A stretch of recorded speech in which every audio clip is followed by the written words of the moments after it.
여러분 안녕하세요. 찾아가는 새벽기도 시카고 예수사랑교회 조선영 목사입니다. 오늘도 변함없는 주님의 은혜와 평강이 저와 여러분의 삶의 종일 풍성하기를 기도합니다. 오늘 말씀은 요한복음 3장 16절과 17절 말씀입니다. 제가 읽어드리지요. 하나님이 세상을 이처럼 사랑하사 독생자를 주셨으니 이는 그를 믿는 자마다 멸망하지 않고 영생을 얻게 하려 하심이라. 하나님이 그 아들을 세상에 보내신 것은 세상을 심판하려 하심이 아니요 그로 말미암아 세상이 구원을 받게 하려 하심이라. 아멘. 강원도 태백에 가면 예수원이란 곳이 있습니다. 아내와 함께 다니러 갔던 적이 있는데요. 아내는 어린 시절에 그곳이 뭐 하는 곳인지 잘 몰랐었지만 그곳에 친한 친구가 살고 있어서 그 예수원에 자주 놀러 갔던 기억이 있다고 합니다.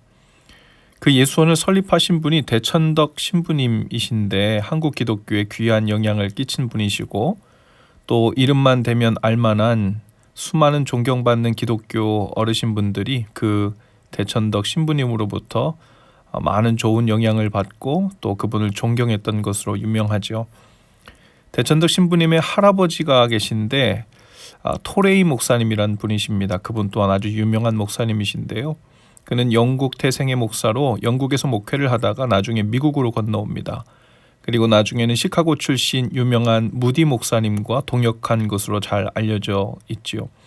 그 토레이 목사님은 오늘 우리가 읽은 이 성경 말씀 요한복음 3장 16절 하나님이 세상을 이처럼 사랑하사 독생자를 주셨으니 이는 저를 믿는 자마다 멸망치 않고 영생을 얻게 하려 하심이니라.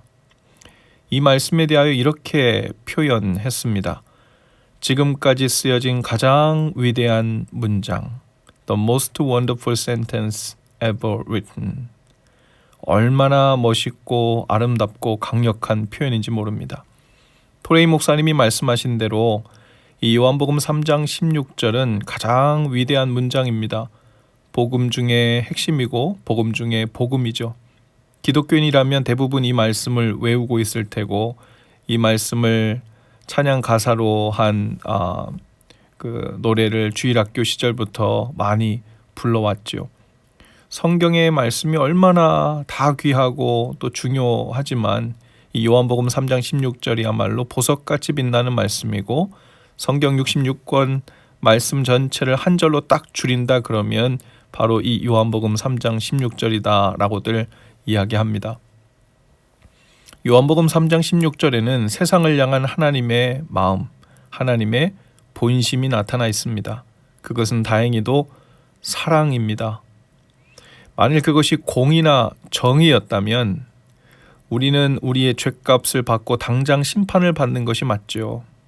그러나 독생자 아들을 이 세상에 보내신 이유가 저와 여러분을 사랑하셔서 보내셨다는 겁니다. 또 구원의 길을 여셔서 믿는 자들로 멸망하지 않게 하시고 어떻게든지 구원받게 하시려는 하나님의 마음, 그 사랑 때문에 얼마나 다행이고 감사한지 몰라요. 사랑한다는 말의 의미를 여러 가지로 표현하고 설명할 수 있겠지만 저는 계산을 멈추는 일이라고 생각합니다. 사랑하면 순간 계산이 멈춰지죠. 사랑하면 내가 더 손해인지 누가 더 덕을 보는지 더 이상 계산하지 않습니다. 그리고 상대를 있는 그대로 용납하고 받아들이게 되지요. 그것이 사랑입니다. 완전하지 않아도 부모들이 자녀들을 대하는 사랑이 마치 그와 같죠. 계산을 하지 않는 겁니다. 성인이 되어 독립할 때까지 집에서 먹고 자고 입고 쓴 것을 다 계산해서 청구하지 않죠. 사랑은 계산을 멈추는 일입니다. 그런데 세상에서는 결혼에 대해 생각할 때 현실적으로 생각해서 계산을 최대한 많이 하고 되도록 많이 따져보고 되도록 손해를 덜 볼 수 있는 조건 하에서 결혼하는 것이 좋다고 조언한답니다. 보통 중매회사나 결혼정보회사에서 그렇게 조언을 하여 매치를 시켜준다고 하지요. 상대에 비해 내가 덜 아깝도록 이왕이면 내가 더 덕을 볼 수 있는 상대와 손해보지 않고 싶은 그런 계산을 먼저 한다는 겁니다. 그런데 알고 보면 그러한 계산의 관계는 하나는 알고 둘은 모르는 겁니다. 여러 조건이나 물질에 대해서 손해를 덜 볼지는 모르겠지만 그 계산을 깔고 세워진 결혼은 그 계산이 손해보지 않는 범위 내에서만 유효한 것이죠. 호화롭고 안정적으로 보이는 결혼 생활은 할 수 있을지 모르겠지만 서로 배우자를 보면서 직감적으로 압니다. 계산을 멈춘 진정한 사랑의 관계가 아니라는 거죠.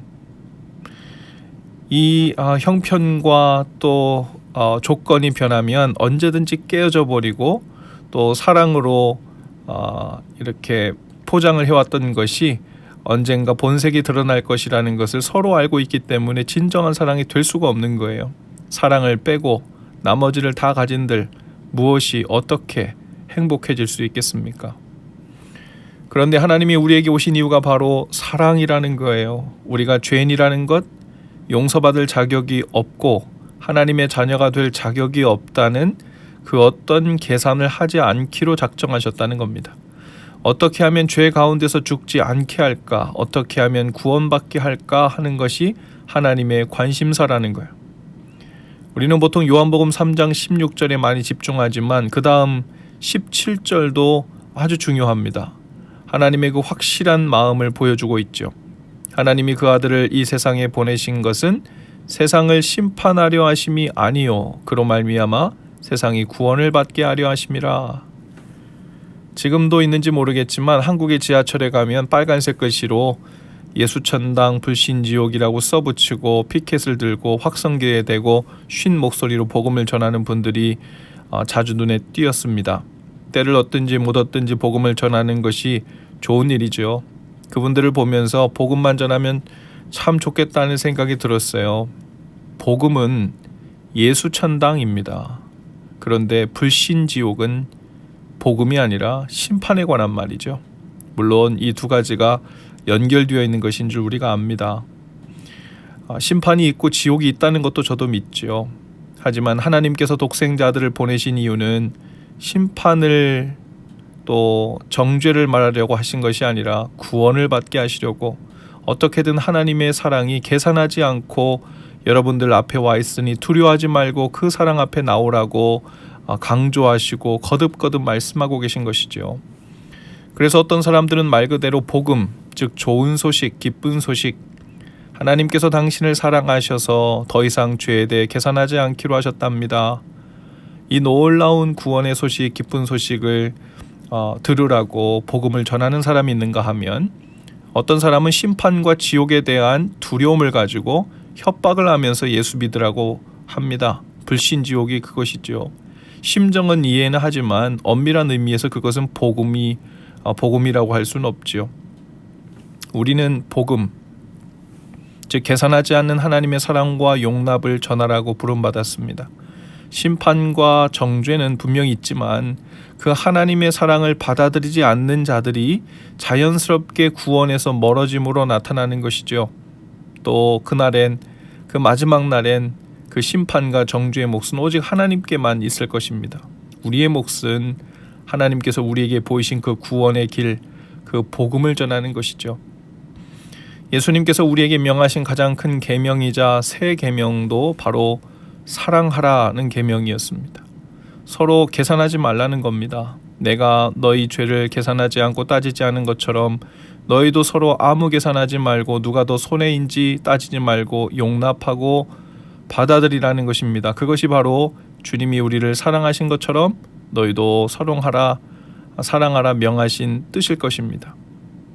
하나님에 대한 믿음이 잘못 형성된 사람들의 특징이 있어요. 바로 그 중에 하나는 하나님의 사랑을 전하는 것보다 판단과 정죄 그리고 멸망에 대해 더 많이 이야기하려고 하는 거예요. 하나님의 사랑을 받기에 어떤 결함이 있는지, 어떤 죄를 먼저 해결하지 않으면 구원의 대상에서 제외될 것이라고 이야기한다든지, 하나님께서 계산을 멈추고 사랑하기로 작정하신 사람들을 오히려 협박하고 두렵게 하여 내쫓는 역할을 감당하는 거지요. 그런데 진짜 문제는 그것이 문제인지 모른다는 겁니다.